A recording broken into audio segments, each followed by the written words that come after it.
High above the earth, where the air is thin and the clouds roll like a silver ocean, there drifts a city unlike any other. It floats on 1,000 balloons, each tethered to the next, swaying gently in the endless sky. This is the Balloon City, a place where bridges sway in the wind, where gardens hang in the air, and where lanterns drift into the heavens each night like wishes being set free. Tonight, we journey through its winding decks and airy plazas, listening to the hum of wind chimes and the distant call of airships. We'll meet those who call the sky their home and uncover the quiet wonders that happen when the rest of the world is far, far below. So settle in and let the clouds carry you away. This story is followed by ambient noise that is perfect for relaxing or sleeping. Don't forget to like and subscribe for more content and comment what you want to hear next. Without further ado, let's jump right in. The glider's canvas sighed as Ari banked toward the city suspended in the blue. From afar, the balloon city looked like a slow-moving constellation. Thousands of envelopes in every color, stitched together by rope bridges and swaying planks. Up close, it sounded alive. Pulleys ticking, pennants flapping, a bell somewhere counting the hour. A hookman waved Ari in. "Easy on the wing," he called, voice carrying clean in the thin air. "Thermals are jumpy." Ari cut speed, skimming past a ring of herb gardens slung beneath a cluster of green balloons. He landed in a quick two-step, boots thumping the decking. The glider's frame shivered, then relaxed as lines caught and a boy in a cap hauled it snug. "You're new," the boy said, eyes bright. "Name's Elo, Windwright's apprentice. You here for the Lantern Night?" "If the sky wants me to be," Ari said, surprised to hear his own voice soften. "What's a Lantern Night?" "You'll see," Elo grinned. "City looks like it's breathing." The deck dipped with a passing gust, and Ari's stomach dipped with it. Below, the cloud sea tumbled, silver-backed. He'd lived his life tracing maps on land. He'd expected the famous city to be a trick of art. It wasn't. The air smelled of resin and rope tar, cinnamon from some stall, ozone like a storm just missed. He felt something unspool inside his ribs. A brass plaque set into the decking read, "Arum, North Span." Carved around it, "Hold fast, share lift." A woman in a leather coat and captain's sash strode up, slate tucked under her arm. "You're the glider from the Southern Ridge?" she asked. "I'm Captain Sarah of North Span. Visitors sign our ballast registry. We know what comes aboard. We know what goes." "Ari," he said, "cartographer, sometimes courier."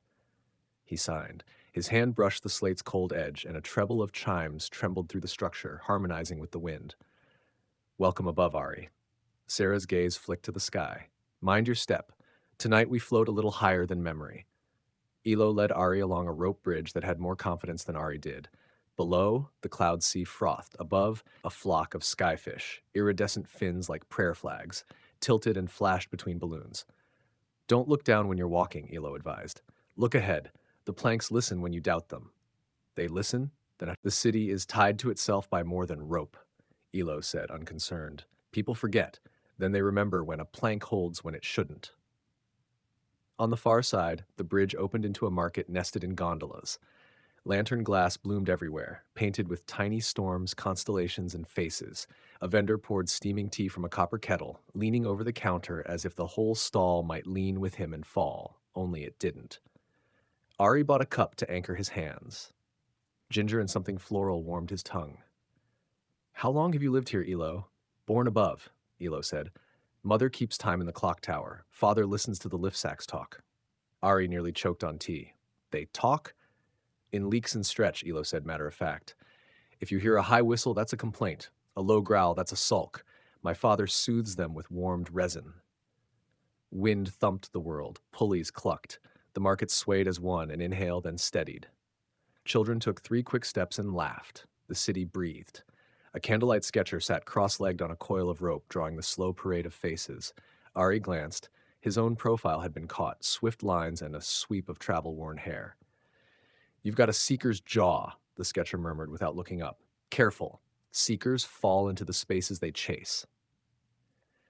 "Is there a map of this?" Ari asked Elo, gesturing to everything. "Maps change every wind," Elo said. "But there's a way through. You learn the songs of spans." "What song is this?" Elo cocked his head. The chimes on the lines answered, tiny notes cascading. "North span hums in E. Lantern night shifts us to F. And what happens when the key changes? Elo's grin dimmed. We rise, he said, and sometimes we don't stop. Captain Sarah found them near the windward rail where a chart table had been bolted to the deck. Spidery ink traced parcels of sky marked with arrows and temperatures. You walk like a lander, she told Ari. Heels first. The city doesn't like heels first. Noted, he said, shifting weight forward. Elo says lantern night lifts you. Sarah's mouth tightened. Tradition says we send our wishes up. Practice says we adjust ballast and vent just enough to keep drift nominal. Last lantern night, we rose 2 spans more than planned. The lift sacks were overwarm, the valves stuck. We burned through half our spare sand to settle. I call that someone's hand with our breath. Sabotage? Ari asked, low. A word with splinters, Sarah said. But I felt them in my teeth. She slid a thin notebook across the chart. Its cover was oil-stained, its edges frayed. Inside, a list of minor anomalies. Miscounted ballast bags, a valve found rigged with a hair of wire, a bridge pin half loosened then redriven. Nothing dramatic. Together, a thread. Why tell me? Ari asked. Because you're not woven in, Sarah replied. Everyone else here is tied to 3 other people and 100 favors. Outsiders see the warp. Elo looked between them. We can stop Lantern Night? Sarah shook her head. We don't feed panic. We feed the city. Lanterns bring calm, but we will watch. Ari, if you have a seeker's eye, use it. Elo, you stay at my side when the hour turns. Elo's face fell, then brightened when she ruffled his cap. Yes, Captain. A bell tolled 12 clear notes from the clock tower. The city answered in tiny echoes from 100 chimes, like rain ringing on glass. Sarah looked toward the tower's brass ribs gleaming. My mother's there, Elo said quietly. She says time keeps us the way ropes keep the city, even when nobody's looking. Then let's look, Sarah said. Tonight, everything matters. The clock tower rose from the center span, a cage of brass and glass lattices threaded with spinning gears. Ari expected clamor. He got hush. The tick wasn't heavy. It was like a heartbeat felt through chest, more sensed than heard. A woman with silver-shot hair tuned a set of tuning forks on the railing, matching them to the tower's pulse. Alo bounded over. Mama! He dropped his voice, and Ari realized even joy bowed toward the mechanism. Elo, she smiled, pressing a kiss to his forehead, and this is? Ari, he said. Captain Sarah asked us to look, Keeper. Don't give me titles when my hands smell of oil, she said, amused. Call me Marith. She twitched a lever. The tower exhaled a breath of steam that vanished into cold. Sarah's been chewing a thought. I figured it would grow legs. Ari described the list. Marith listened without interrupting, eyes on the huge pendulum that swung through the tower's belly, slicing time into even lengths. When did the valves stick? She asked Sarah, who had arrived so quietly Ari hadn't noticed. Hour? Between the 8th and the 9th, Sarah said, right when the lantern lighters sing the first verse. Convenient, Marith murmured. Choruses swallow noises, vibrations hide, the tower feels lift changes as drag on the pendulum. The last lantern night, she ran a breath fast, just a breath, but not from warmth, from pull. So something else was tugging, Ari said. Or letting go, Marith said. Elo fiddled with one of the tuning forks, then stilled under his mother's look. Sorry. Never apologize for learning, Marith said. Just be gentler. She touched the tower's skin, palm to brass. If someone wants us to rise too far, they want either panic or prophecy. Prophecy? Ari asked.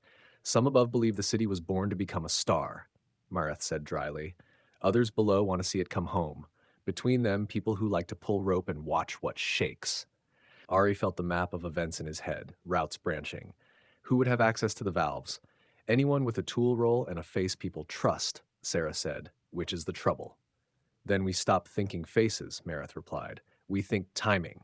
Chorus, deck vibration, valve temp, ballast. We watch the song. She handed Ari a pocket metronome, its tick precise. Keep this. When the chorus swells tonight, you tell me if the city's heart skips. They found the Lantern Guild as the sun leaned toward amber. Dozens of artisans brushed lacquer onto thin rice paper, set wire ribs, tested wicks. A woman with ink-stained fingers introduced herself as Leo.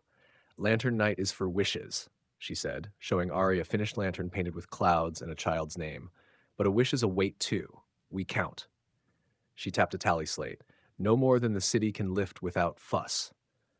Sarah nodded. Your count matches mine? Leo's smile thinned. Until someone brings extra on the sly. We caught a bundle last time tucked under a food crate. Pretty, but heavy. Who? Sarah asked. Didn't see the hand, Leo said. We only saw the light when it rose. She held Ari's gaze a heartbeat. Sometimes people love a miracle more than their neighbors. A skinny man in a patched vest brushed by, muttering, All this fuss. The sky takes who it takes. He shot Ari a sideways look and moved on. Joss, Lio said under her breath. Joined us 3 months ago. Handy with wire. Talks like an old prophet, but he's got young hands. Watch him. Ari watched Joss adjust a lantern wick with a patience that felt rehearsed. He watched Joss glance toward the ballast racks and then away too quickly. He watched the way Joss's shoulders eased when a hymn started on the far span, as if the song itself were a cue. You think he's with the Grounders? Elo whispered. Grounders want the city to land, Ari said. Joss looks like he wants it to fly into something it can't return from. Star Wishers, Lio said, overhearing. They carve little suns into the wood and think the city should join them. What do you think? Ari asked her. I think wishers don't roll resin on cold nights when a seam cries, she said. I think we keep the city because we keep it. Sarah laid a hand on Ari's shoulder, light. No heroes tonight, she said. Eyes open, feet sure. Front of the heel, Ari said, and she snorted despite herself. Twilight braided gold into blue. Bells chimed, smaller to larger, summoning. People gathered along rails, on bridges, in gondolas. Families with blankets, deckhands with coil scars on their palms, elders with faces mapped by wind. Lio and her guild moved through them, distributing lanterns with calm hands. Marth's voice came soft over a speaking tube, amplified by the clock tower's throat. Hold breath. On my count. Ari stood with Alo and Sarah at the north span rail. He held the metronome. Its tick rested against his pulse. Below, the clouds became a river of ghosts. 1, 2, 3. The first verse rose, not loud but full. A simple melody, easy to carry. The city sang. Lanterns lifted, one by one, gold-beating hearts. Ari watched Joss. He sang too, head tilted back, face softened in the glow. He sang so convincingly Ari felt a tug of guilt for watching him at all. The metronome ticked. Ari felt the deck hum deepen as warm air pooled under the balloons. He counted, steady, steady. Sarah's jaw tensed. Elo's hand found his sleeve. Marith's whisper came through the tube. Normal. The second verse swelled. Lanterns rose faster. A child laughed, a high sound like a bell skipping downstairs. The hum shifted. Ari frowned. The metronome's beat wobbled against his wrist, just a hair before right. He blinked. It straightened. Did you feel? He began. A catch, Sarah finished. She lifted her chin. Mareth? Half breath fast, Mareth said. Not warmth. Tug. Where? Sarah barked. Windward valves, Mareth said. And ballast shift on north. Who has north ballast? Sarah demanded. Guild roster says Kier, Leo answered over another tube, voice clipped. But I haven't seen him since dusk. Kier was on tea break, Elo said quickly. We saw him at the kettle. Then who's at his rack? Sarah's eyes raked the deck. Ari's did too, and found nothing. Just a rhythm. Move under song. Stop when the chorus crests. Move. A shadow where a shadow shouldn't be, framed by lantern light, near the bags of sand that measured the city's weight against the sky. Ari dropped the metronome into Alo's hands. Count for me, he said, already moving. Where are you? Sarah began. To offer a prayer, Ari said, and ran. He ran like he'd learned to on cliff trails, on the balls of his feet, letting momentum do work. He slid between dancers and weavers, between a hugging couple and a sleeping dog. The shadow by the ballast rack flinched. Hold there, Ari said, voice mild. Lantern Knight's no time to be alone. The figure froze, then turned, Joss. Lantern glow carved his face in honey and knife. He smiled as if they'd met at a bakery. Some prayers want quiet, he said. Some prayers want hands, Ari replied. He let his eyes flick to the ballast bags, one knot half loosed, a second line threaded with an extra loop that, pulled at the right time, would dump 1/4 of a ton of sand into the clouds. Ari kept his voice conversational. You've got wire on your sleeve, Joss. Joss glanced down, annoyed at himself, then chuckled. You're sharper than you walk, but not as sharp as a good idea. Which is? Letting go, Joss said simply. What is a city above the clouds if it never becomes what it's meant to be? We hold it down with fear. Or we hold it together with care, Ari said. Joss's hand moved. Ari moved with it, catching his wrist. They slammed against the rack. Sand hissed low, a throat cleared.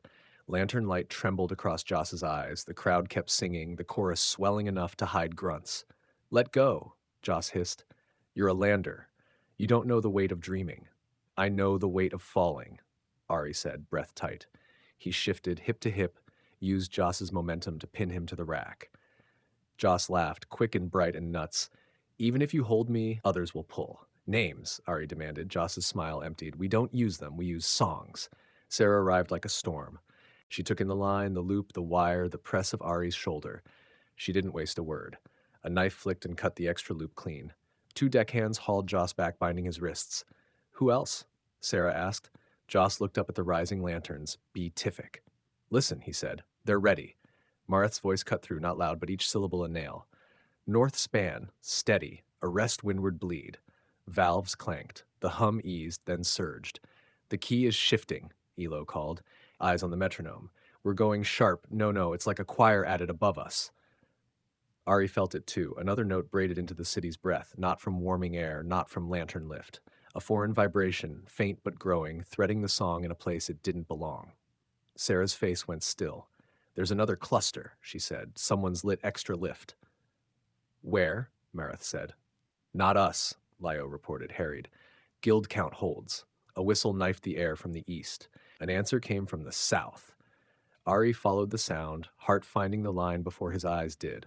A small satellite knot of balloons sliding from behind a mist bank, lanterns already burning under them, tether lines cast loose, anchors cut. It wasn't part of the city. It had been lashed on the blind side and coaxed to rise at the chorus. Stowaways, Sarah said in a voice Ari never wanted to disappoint. They're using our song. Deckhands scrambled. Lines rattled. The rogue cluster began to climb, tugging at the interconnected web. If that goes, it takes a lattice, Mareth warned, and that lattice takes two more. Cut or catch?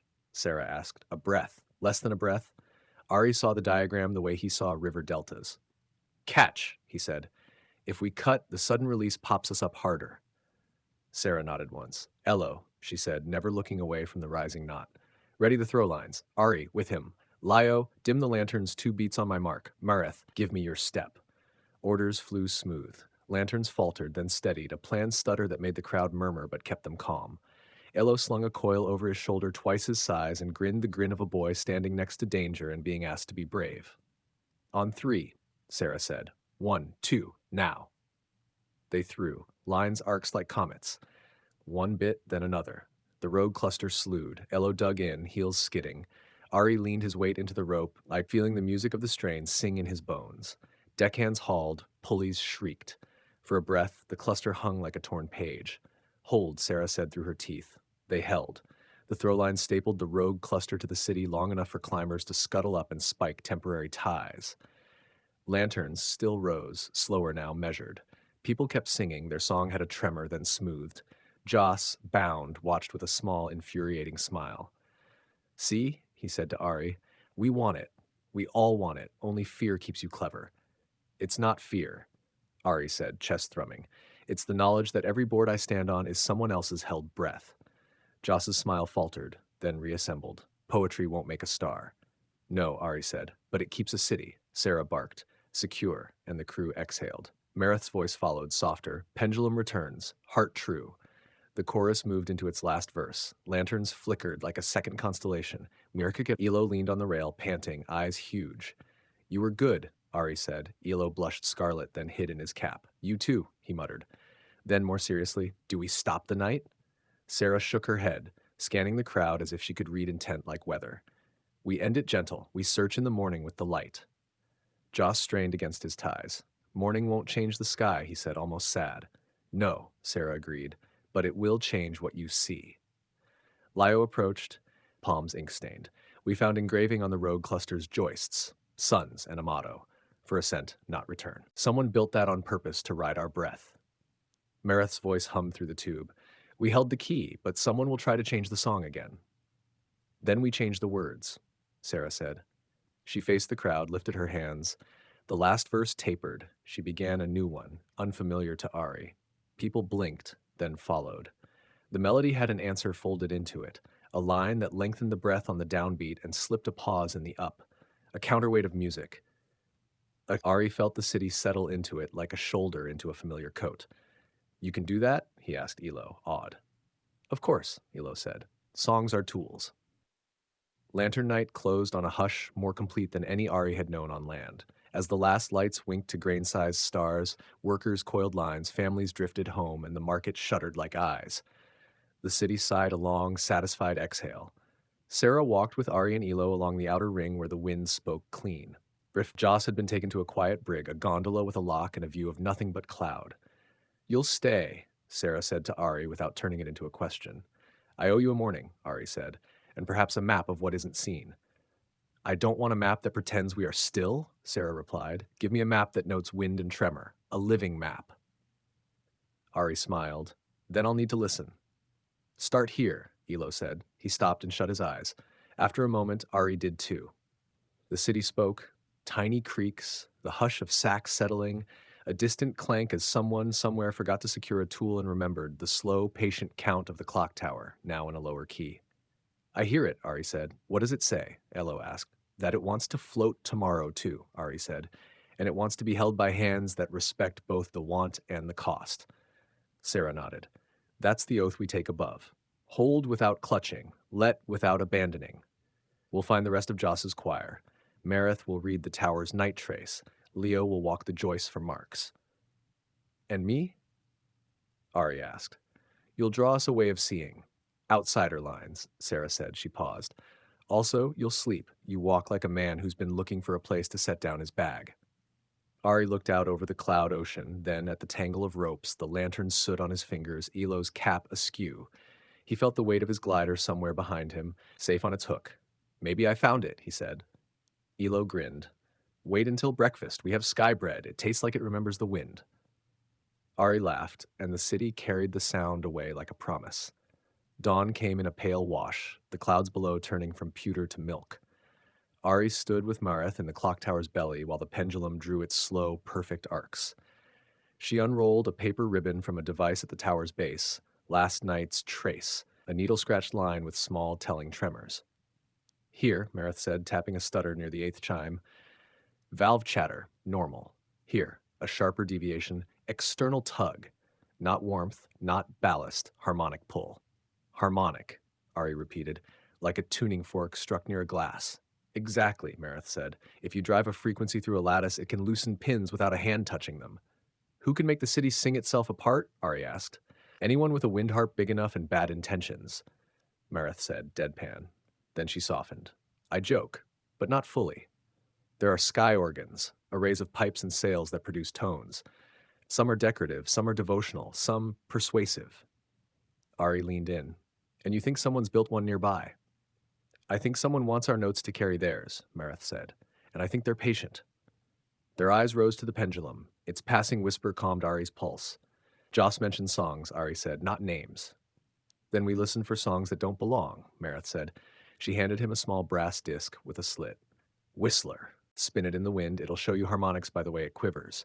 Take Elo. He hears edges children aren't supposed to." Ari smiled. "He hears everything he respects." "Then he'll hear the wrong kind of wanting too," Mareth replied. "Find the organ. Take care with the hands behind it."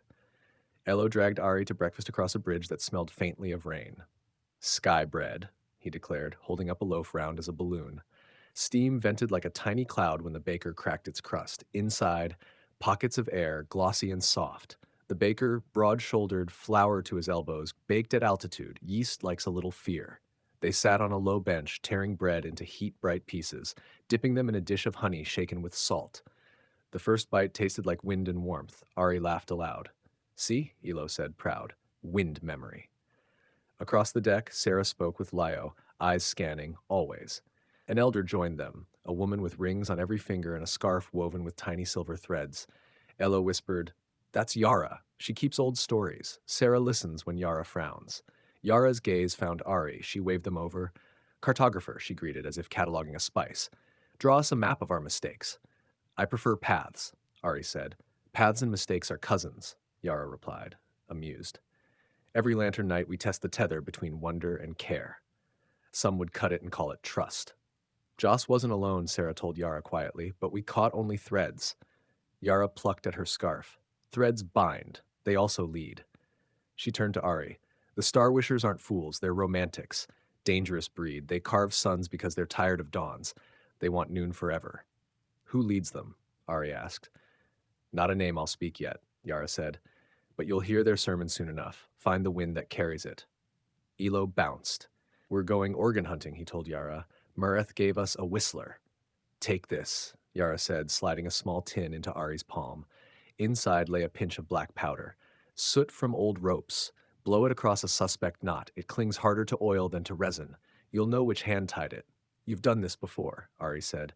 Every story here has an echo, Yara replied. Go on, before the wind changes its mind. They moved along the outermost catwalks where nets hung like stitched fog. Elo spun the whistler. It buzzed low, steady. City tones, he said. C and F. Comfort. Comfort, Ari tested, liking the taste of the word in air that had none. He pinched a line. It throbbed a reassuring pulse. Past the turbine garden, a ring of windmills whose vanes were patched with fabric painted with birds, they found a narrow spur bridge curving around a cluster of blue-black balloons. The whistler shivered, discordant. Elo's head snapped up. Hear that? It was faint, like a bottle mouth blown by a careful child, but insistent. A high resonance that made Ari's back teeth tickle.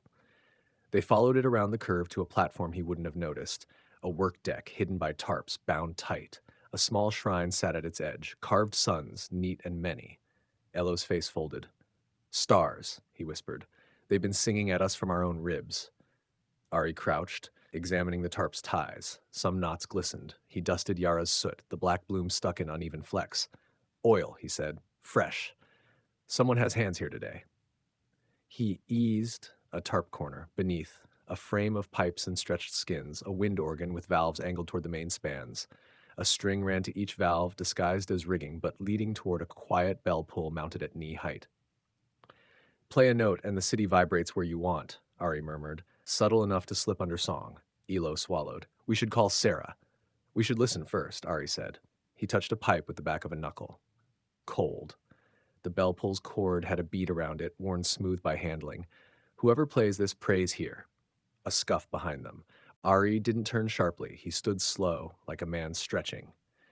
Good morning, he said to the figure in the tarp's shadow. A woman stepped forward, narrow face, hair braided with sun threads. She wore a rigger's harness and a small pendant carved like a star. You shouldn't be here, she said, voice even. Neither should this, Ari replied, nudging the organ with his chin. Her mouth twitched. It belongs to the sky. It belongs to people who eat sky bread, Elo blurted, and hang lanterns with names. Her eyes flicked to Elo, softened just a fraction. That's why we make sure you rise to where bread is light forever. Names don't like forever, Ari said. They like each morning. Her gaze returned to him. He saw then that she wasn't a zealot smudged in soot. She was tired, committed the way people get when they're afraid to consider they might be wrong. I'm Nail, she said. We don't sabotage, we remind. The city was born from escape. It shouldn't settle into comfort. Comfort is a kind of courage, Ari said. So is maintenance. Nail's jaw worked. If you call Sarah, she'll cut this down, and the sermon tonight will double. Then help us, Ari said, surprising himself. Detune this so it doesn't harm the lattice. Keep your shrine. Play for beauty, not breakage. Elo elbowed him, scandalized, then watched Nail's face while she weighed a different kind of belief. Nail exhaled. If I don't, someone else will retune it sharper. Then you'll stand here, Ari said, and keep it soft. She laughed once, humorless. You don't know my choir. Maybe you don't either, he said gently. Nail's eyes slid to Elo, who was glaring like a child defending a favorite rope. What's your name? Elo, he said. Keeper's son. Of course, she said wry. Bring me a spanner. Elo hesitated, then fetched one from a tool roll he'd have guarded with his teeth if asked yesterday. Nail loosened 3 set screws, shifted a pipe's mouth away from the wind's sweet spot. The organ's note dropped, lost its sting. Again, Ari said, listening with his bones. And that one. They tuned it to a harmless sigh. Nail stood back, hands shaking. You'll tell Sarah anyway. I will, Ari said, because she needs to know where the wind moves. But I'll also tell her you helped. That matters in a city that remembers. Nail's mouth went odd. We're not trying to hurt anyone, she said, and Ari believed she was speaking her own truth. We're trying to wake something. Waking doesn't mean throwing a child from a hammock, Ari said. She flinched. Elo's glare softened by 1/2 degree. Who leads you? He asked. We don't say, she answered, automatic. Then you'll meet them. Not because I'll take you, because they'll find you. They always do when someone changes the song. Come tonight, Ari said. Stand by us when the verse turns. If it goes wrong, help me hold the rope. Nail's eyes searched his. You aren't above bourne. No, Ari said, but I've learned to walk without my heels. Something flickered across her face, a recognition not of him, but of a posture. She nodded once. I'll be at the east rail. They left the shrine retied, knots dusted with soot to mark who'd touched them. Alo kept glancing back until the platform curved from sight. Was that foolish? He asked. Yes, Ari said. The good kind. Joss lounged in the brig gondola, humming the Lantern Night melody under his breath, the exact old key. Sarah stood with arms crossed, Lio leaned in the doorframe, cheeks inked with fatigue. You won't keep me long, Joss said cheerfully. You need every hand for storms. We need hands that aren't slipping wires, Lio said. Joss shrugged, chains chiming. Wires, hymns, same thing. Leverage. Sarah's eyes were flint. Tell me your choir's next move. Ask your clock, Joss said. Ask your elders. We leave traces in the song. We found your organ, Ari said. Joss's gaze snapped to him, then to Sarah. For the first time, uncertainty creased his brow. And? Joss asked, careful. We asked it to be kinder, Ari said. Joss laughed. You detuned a tide? You think turning one pipe makes tomorrow different? We have many hands and many notes. Names? Sarah pressed. Joss tilted his head back, staring at the gondola's ceiling. You want names because you're bound by them. We're bound by an idea. Cut me loose or keep me. Either way, the idea rises. Keep him, Lio said. He'll sing to himself and forget we're listening. Ari knelt, meeting Joss's eyes. Your idea breaks on real mornings, he said. On breakfast, on repairs, on children who like lower keys. You will lose because you don't love the deck you stand on, only the sky above it. For a breath, Joss's mask thinned, revealing not conviction, but hunger. You're wrong, he whispered. I love it too much to let it grow old. Age is how you know a thing is real, Ari said. Stars don't age for us, cities do. Sarah turned away, hiding something like grief. We'll feed you. You'll listen to the clock count hours you can't have back. She signaled the guard. The door closed. Outside, Sarah blew out a breath. We cut his choir with quiet, she said, not with spectacle. That's harder, Leo said. Sarah nodded. Most worthwhile work is. Ari set up his table on the north span, paper weighted with bolts, charcoal sharpened to surgical points. He didn't draw streets. The city had none. He drew chords and counterweights by wind shadows and stress lines, the way a hum traveled from valve to valve when a song swelled. He shaded the noon zones, places that warmed first at dawn, and the dusk hollows where cool pooled. Elo hovered, handing him measures, giggling when Ari asked him to hold the end of a string, just so. Sailors paused, curious. Mareth came and touched the charcoal with 2 fingers, leaving a faint smudge on the paper like a blessing. Call it a listening chart, she suggested. Ari wrote, listening chart, lantern night to morning, Aram spans. He added notes along the margins. Watch the east rail, dissonance possible. Nail, organ keeper, sympathetic. Joss, avoid chorus lines. Sarah leaned in. This is useful, she said simply. I can put teams where tremors start. Alo beamed as if he'd drawn it. We could make one every night, he said, and then compare them, and then average them, and then put them under my pillow. Sarah mussed his cap. You can't put all the city under your pillow, Elo considered. Maybe a corner. A bell rang twice. Leo sent word along the rails. Tonight's lanterns would be few, offerings for last night's scare. The city murmured, then settled. Trust took shape like condensation on cool brass. A shadow fell across the paper. Yara stood there with a bundle of thin rolled pages. Old listening, she said, laying them down. Your chart has an ancestor. A captain named Rin did this 40 years ago, during the time of cracked valves. We forgot because the crisis passed.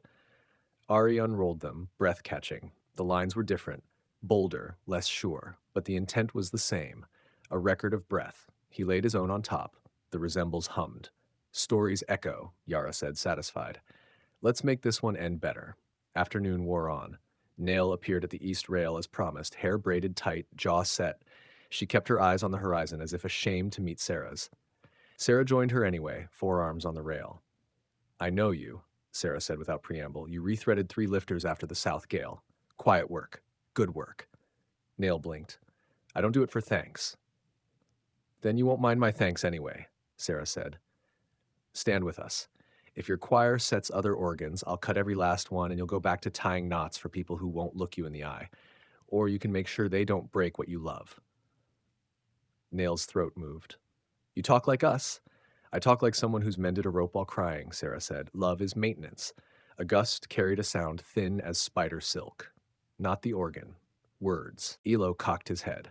Hear that? Ari did, a voice thrown across distance by resonant pipes. It wasn't loud, but it was everywhere, the way thunder is without needing volume. Children of Lift, it said, warm, charismatic. How long will you cling to halyards and call it faith? The sky made you. Why do you bind her? Nail's lips parted. They're early, she whispered, uneasy. The voice is too smooth, Elo muttered, distrustful. Like someone polished it. Crowds drifted to rails, listening.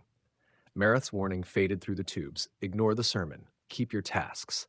The voice continued. Tonight, sing the old key. Do not accept the new lullaby. Rise.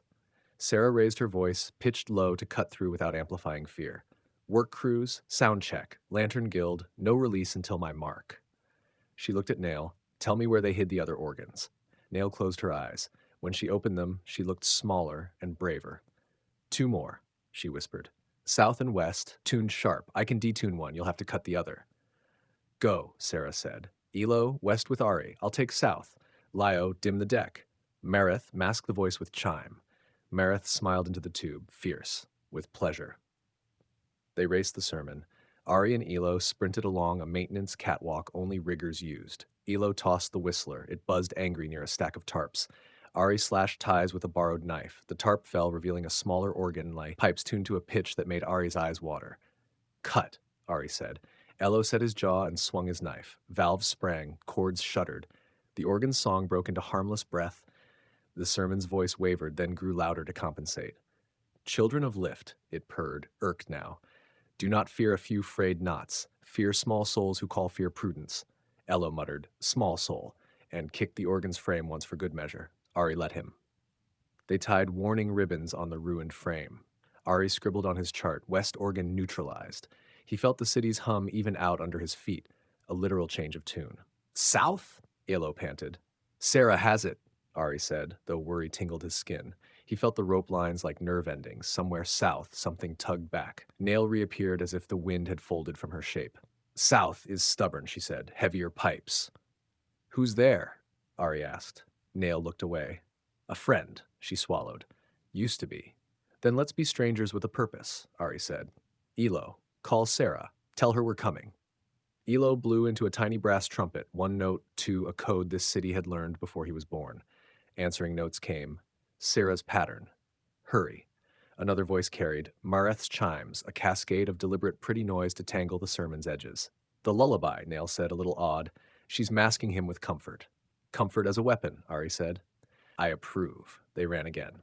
Southspan was all sun and glare. Sarah clung upside down to a brace, knife between teeth, hair loose and wild. Below her, an organ twice the size of the west one thrummed like a hive. A man crouched on the far side, fingers on a tuning key, broad shoulders, braided beard. He glanced up and froze when he saw Nail. Dawn, she said, breathless. Nail, he returned, something like shame and defiance warring in his eyes. You weren't supposed to see this yet.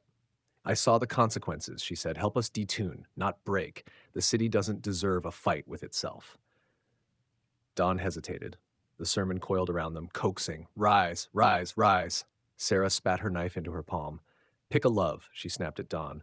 The sky's voice or the hands you've held. Dawn's jaw worked. He flicked the key. The organ's pitch climbed, threatening. Ari moved without asking permission from his fear. He swung across a short gap on a hanging line, slammed into the organ's frame hard enough to bruise his ribs, and jammed the spanner Nail had given him into the tuning collar. Metal screamed. The note cracked down the middle. Hold, Sarah cried. Elo fed her a new rope. She anchored it around a spar and drove a wedge with a mallet that looked too big for her hands. Nail wedged herself between two pipes, bearing the strain with her shoulder. Dawn, she shouted. Now! He yanked the key the opposite way. The organ gagged, then exhaled like a sick beast. The sermon flailed, then faltered. Across the city, Mareth's chimes poured sugar over broken glass. Silence, sudden and whole. Then the ordinary hum returned, a creature settling back into its skin. Sarah bared her teeth in an almost smile. Better, Dawn sagged. I thought we were making something beautiful, he confessed to Nail, voice small, a moment that would make the city remember why it was born. We did, Nail said, touching his wrist. We remembered. We remembered what keeps it breathing. Sarah cut the organ's leads. We'll salvage the pipes, she said. Make them into rail bells for children to play. Ari, shaking, laughed. Make weapons into toys. I also approve. Sunset again, so soon the city's hours braided like a rope. No lanterns tonight, only the lingering gold of clouds and the soft work of hands replacing what zeal had frayed. Joss sat in the brig, scowling now, sermonless. On the high deck, Sarah, Mareth, Yara, Leo, Ari, Alo, and Dawn stood around the listening chart. Mareth laid a fresh trace, today's line smoother by far. We're steady, Mareth said. The tower's heart is not for sale. Sarah looked at Nail and Dawn. You'll be watched. You'll also work. Help us name the places the choir hides. If you run, we cut ties harder. Dawn nodded, chastened. Nail lifted her chin. I'll stand at the east rail whenever the song starts. If it turns sharp, I'll be the first to feel it. Good, Sarah said. Yara? Yara waved a hand, rings flashing. Sermons come easiest when people feel unnoticed. Notice more. Reward the boring heroics of maintenance. Tell stories about bolts that held. Elo leaned into Ari. Boring heroics, he whispered, delighted. That's us. Ari smiled. He added a note at the chart's edge. Tonight, no lanterns. Tomorrow, small lights, steady hearts. Sarah looked at him. You staying beyond tomorrow? Ari looked at his glider, silent, patient on its hook. He looked at the city, the way it breathed, argued, fed, sang. He looked at Elo, already planning the next chart, at Mareth's hands, steady as ticking time, at Sarah's eyes that held weather and welcome. If the city will have a lander who's learning to listen, he said. Yes. Mareth touched the pendulum case. We keep ours. We can make room. Sarah held out her palm. Ari placed his on it. Elo slapped his on top, nearly vibrating. Leo, Yara, Nail, and even Dawn added theirs, awkward and sincere. Hold without clutching, Sarah said. Let without abandoning. Share, lift, they answered together. The wind rose, teasing the edges of the chart. Ari laid a bolt on the corner and felt, in the quiver of the paper and the warmth of hands around his, the precise, ordinary miracle of a city choosing its next breath. By morning, Ari's table had become a gathering place. Crew members stopped to point at spans and say, Here we had a sway last winter. Or, this valve always hums if the wind comes from the east. Ari noted each with quick strokes, the listening chart growing like a living thing. Elo arrived carrying 2 mugs of tea and a bread roll as big as his fist. You're famous, he said with mock gravity. People are arguing over whose hum gets the best shade of charcoal. They should, Ari said, sipping tea. If people argue over a map, they're paying attention to the terrain. Sarah leaned over his shoulder, arms folded. I want this copied and kept in 3 places. If we lose you, I'm not starting from scratch. Planning to lose me already? Ari teased. Planning for weather? Sarah replied. She tapped a corner. Mark here, where the east rail meets the market span. Nail will be stationed there each festival night. Dawn at South Ballast. We're making the Trouble's favorite spots less friendly.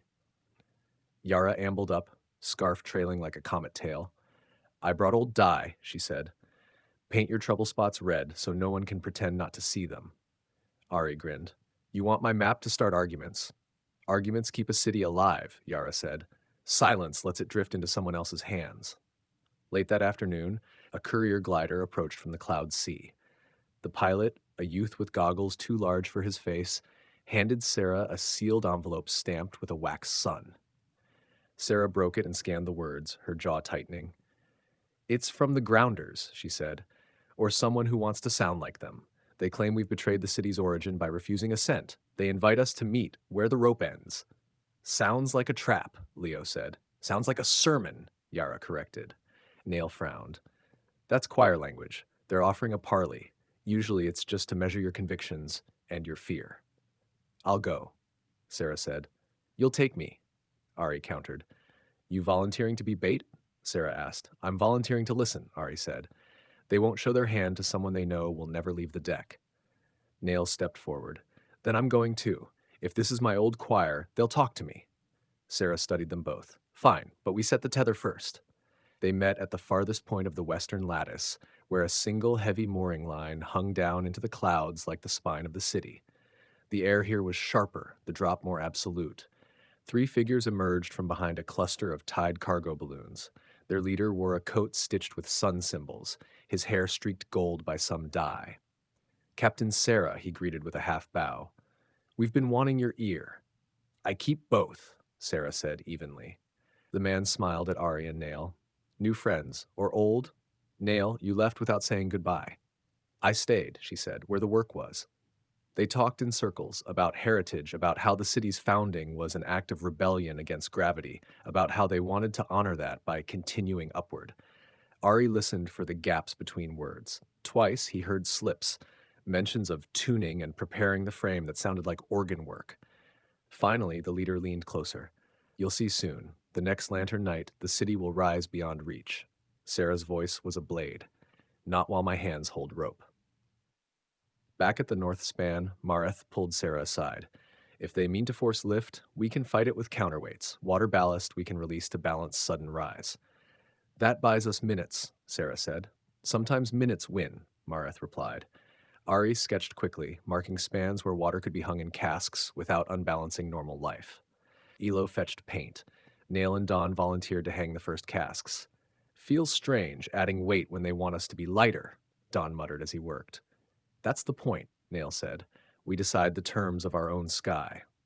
By evening, 12 casks hung at strategic points.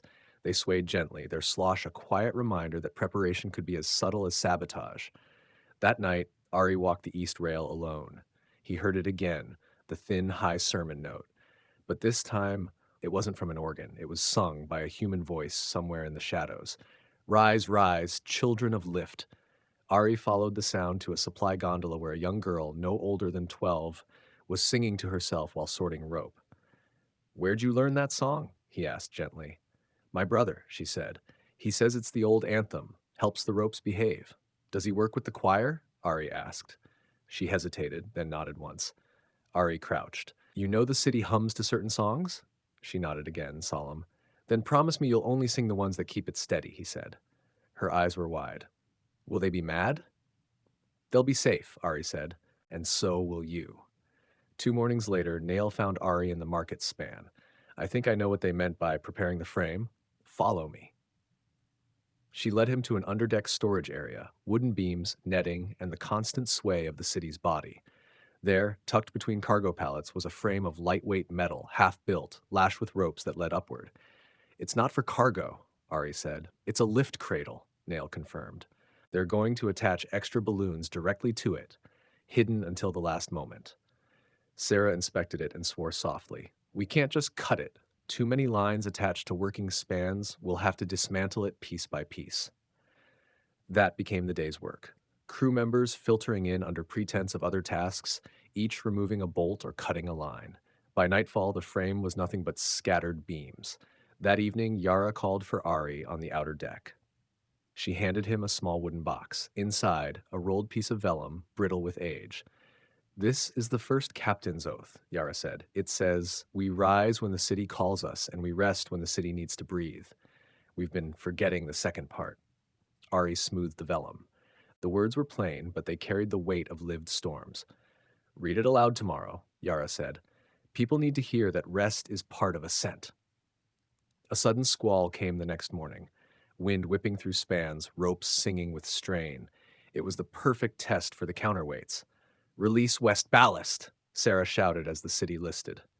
Mareth's crew opened cask valves. Water poured into the clouds, evening the tilt. Within minutes, the city steadied. Sarah grinned at Ari. Minutes won. The choir's plan, whatever it was, would now face a city that could counter on instinct. Leo approached Ari in private. One of my lantern makers is a wisher. He confessed after seeing the frame dismantled. Says he can get us a list of organ locations if we let him keep making lanterns. What's the catch? Ari asked. He still believes in ascent, just not all at once, Leo said. I think he's seen the harm. Sarah approved the deal, with conditions. He'd share everything before the next lantern night. The day before lantern night, the city felt expectant. Children chased each other along safe spans, bread baked in sweet gusts, and the sky stretched wide and quiet. Sarah stood with Ari at the rail. Tomorrow we'll decide if we keep the city's breath in our own hands. Ari nodded. And if we can keep it without crushing it. Hold without clutching, she said, almost to herself. Elo bounded up, holding the listening chart. "We're ready," he declared. For the first time since Ari had arrived, Sarah let herself smile without reservation. "Then so are we." The sun slid low, gilding the city's balloons. Lantern frames lined the decks, but this time there were fewer, deliberately so. The air held the weight of both anticipation and watchfulness. Mareth's voice came calm through the tubes. "All stations ready for verse 1. Counterweights primed. Chart confirmed." Ari stood with Sarah, Alo, Nail, and Don at the east rail. Each had rope gloves on and a tool at their belt. They weren't just here to enjoy the view, they were here to keep it intact. Lanterns lit, their glow folding into the dusk. The chorus began, steady, deliberate, the new key that Sarah had woven into last night's drills. Ari's metronome ticked true against his wrist. For 3 verses, all held steady. Then Elo's head jerked up. "Hear that?" Ari did. A faint high whistle, not from the organs. A different tone, sharp as glass. Nail's eyes narrowed. "They've built something higher than us." Ari scanned the horizon and saw it, a thin crown of smaller balloons tethered together, drifting down toward the city from above, their lanterns already burning hot. The heat would add lift to anything nearby. "They're dropping it into our breath?" Sarah realized. "Can we catch it?" Ari asked. "If we miss, it'll slide over and start pulling from above," Sarah said. Don was already tying a throw line. "We catch, we cut the burners." The descending crown spun lazily, but Ari saw the problem. It was releasing a slow trickle of heated air, riding its own current. They'd have one shot. "On my mark," Sarah said, watching the drift. The crown's glow painted their faces gold and red. "Now!" 3 ropes sailed into the air. Ari's line caught on the crown's outer rim. Don's tangled in a burner frame, extinguishing one flame instantly. Nail missed, cursed, and ran to grab another coil. The crown fought, its lift pulling like a stubborn fish on a hook. Ari dug his heels in, the rope vibrating with the strain. "Cut it!" Sarah yelled. Don swung his knife, slicing through burner feeds. 2 flames died. The crown sagged just enough for the wind to push it toward the deck, where waiting hands dragged it down. The crowd cheered, thinking it was part of the festival. Sarah used their noise to hide the urgency in her commands. With the crown disabled, the city's hum returned to normal. Lanterns drifted upward, steady and beautiful. But Ari's skin prickled. "Too easy," he murmured. Nail heard him. They wouldn't stake everything on one stunt. Elo's voice came sharp. "Look, North Span!" A cluster of balloons there was swelling, straining their ropes. Someone had been quietly overfilling them. Sarah sprinted toward the North Span, Ari and Elo at her heels. The crowd here was thinner, the wind sharper. A deckhand was halfway through cutting a valve rope when Sarah tackled him. "Who sent you?" she demanded. He spat blood and said nothing. But Ari didn't need his answer. He saw the brand on the man's wrist, a tiny sun carved into the skin. "Hold that valve," Sarah ordered. Ari braced himself and hauled. Hot air vented in a fierce rush, slapping their faces with heat. The balloon's strain eased. From the corner of his eye, Ari saw another figure vanish into the tangle of ropes. "There's more," he said, and took off after them. The runner was fast, weaving through maintenance lines with the ease of someone who'd lived their life on them. Ari pushed harder, the planks vibrating beneath his boots. The figure glanced back, a young man with a sharp grin, and vaulted a gap to the next span. Ari followed, grabbing a hanging rope to swing over. They landed on a narrow deck above the ballast racks. The man drew a small flare from his coat, likely meant to signal another move. "Don't," Ari said, breathless. The man lit it anyway. Red smoke billowed into the air. Mareth's voice blasted over the tubes. "Signal flare, west span. They're calling in lift balloons from outside." Ari swore. This was the move. External balloons waiting just beyond sight, now drifting toward the city to add lift in one concentrated surge. Sarah's command cut in. "All west span crews prepare to cut incoming lines. Counterweights half drop now." The city tilted slightly as water ballast poured into the clouds. The west span crew scrambled into position. Ari, still holding the flare man, dragged him back towards Sarah. The first of the external balloons appeared, their envelopes painted gold like miniature suns. Lines trailed from them, already snaking toward hooks on the west span. Deckhands swung axes, severing the first lines before they could catch. The second balloon's lines snagged briefly. Elo leapt onto the rail, knife between his teeth, and cut it clean. One balloon did connect. Its added lift yanked the west span upward with a jolt. The whole city groaned. "Cut it at the crown," Sarah shouted. Nail shimmied up the line like a squirrel, knife flashing. She sliced the crown rope, and the balloon floated free, harmless now. With the last of the lift balloons cut loose, the city steadied. Mareth's voice came calm. Pendulum true, heart steady. The crowd, sensing the danger had passed without knowing the details, resumed their singing. Lanterns rose in their measured rhythm, casting golden trails into the night. Ari stood at the rail, chest heaving, watching the last rogue balloon drift away into the dark. You see? Sarah said quietly beside him. They'll keep trying. The city's breath is worth stealing. Then we keep holding it, Ari replied.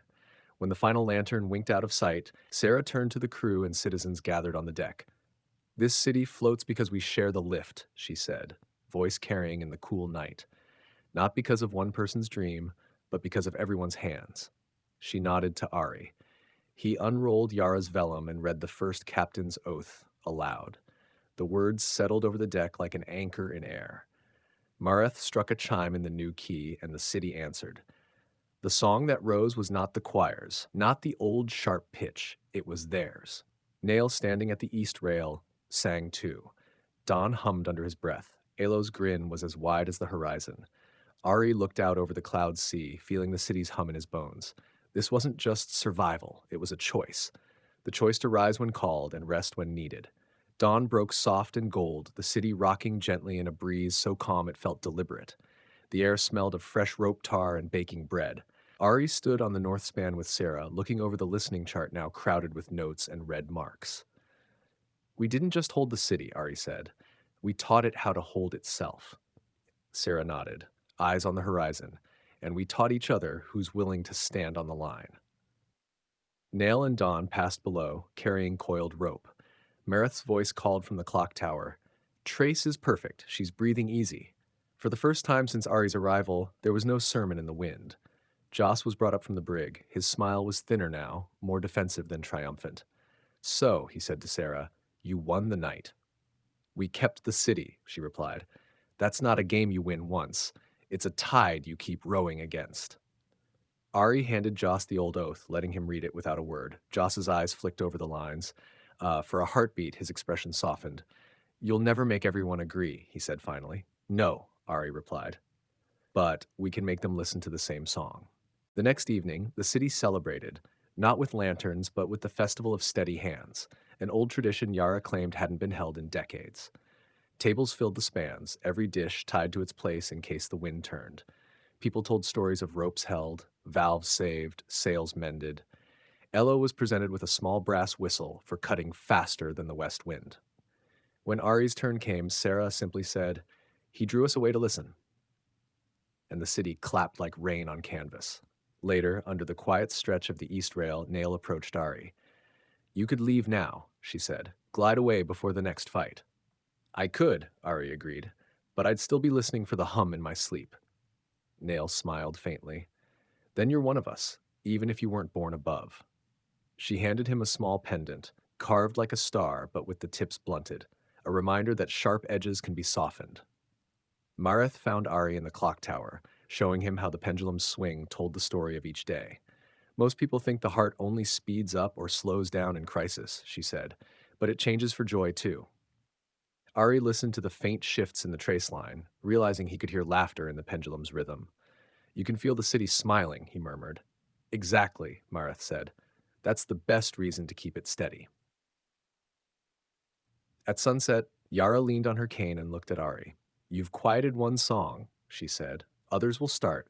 The sky's full of voices, and not all of them mean harm, but they'll all want to be heard. I'm not afraid of listening, Ari said. Good, Yara replied.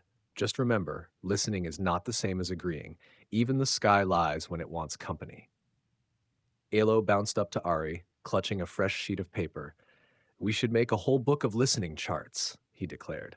Every week, every season, so someday someone can hear the city's story without needing to be here. Ari grinned. We can start tomorrow, but only if you promise to draw some of them yourself. Elo's eyes went wide. Me? Yes, Ari said. You hear things I don't. Sarah called Ari to her quarters. The map table was covered with span diagrams and supply logs. I want you to stay on as the city's cartographer, she said.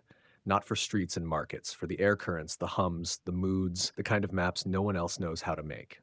Ari's answer came without hesitation. I'll do it. Sarah extended her hand. Then your crew. By the next week, Ari's charts were hanging in the clock tower, updated daily. Crew and citizens alike stopped to study them. Some marked birthdays on particularly calm days, others added notes about storms survived. One corner of the chart bore the old oath in careful script. We rise when the city calls us, and we rest when the city needs to breathe. Nail stood there one morning, running a finger over the words.